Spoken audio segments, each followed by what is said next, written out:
Liu Xiaoming warned that following through on a threat to deploy the UK's new aircraft carrier to disputed waters risks disrupting the progress of China-UK relations. Without mentioning Mr Williamson by name, he accused a certain British politician of hyping up of the China threat. His criticism comes after the Defense Secretary announced HMS Queen Elizabeth could be sent to the Pacific for its maiden operational voyage. In a speech to the Royal United Services Institute, RUSI, in London, Mr Williamson said Britain must be prepared to use hard power if need be.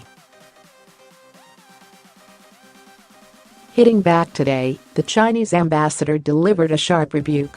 Writing in The Guardian, he said, "In an age when hot and cold wars should be long gone, resurrecting the Cold War and gunboat diplomacy from the grave, as this certain politician did, was anachronistic and risks disrupting the progress of China-UK relations."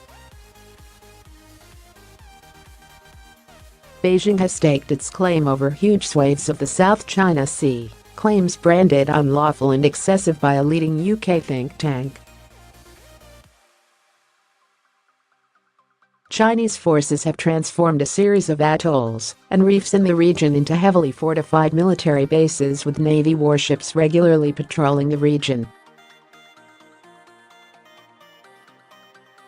But despite being more than 6,000 miles away from Britain, the South China Sea is a vital route for UK trade, according to the Henry Jackson Society, HJS.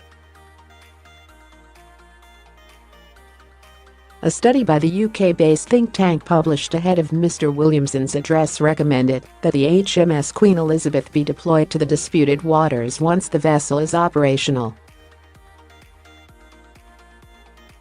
Experts at the HJS said such a projection of power would help maintain freedom of navigation for ships in a region which China is determined to defend. In the wake of the Defense Secretary's speech, Chancellor Philip Hammond warned that the remarks had complicated relations between the UK and China. Beijing had reportedly cancelled trade talks with Mr Hammond after Mr Williamson announced his plan for the aircraft carrier's maiden voyage. The US Navy is already active in the South China Sea as Washington seeks to check Beijing's uncontrolled expansion. China has previously demanded that US vessels in seas close to its bases immediately change course and leave Chinese territory. The HJS study warned that Beijing's militarization of the waters showed a deeply worrying strategic intent for the region. It concluded the South China Sea may seem like a distant geopolitical theater to the UK, and therefore largely peripheral to core British national interests. However, nothing could be further from the truth, aside from its economic significance to British trade, which is considerable and growing. It marks a sort of litmus test for the durability of the rules-based system.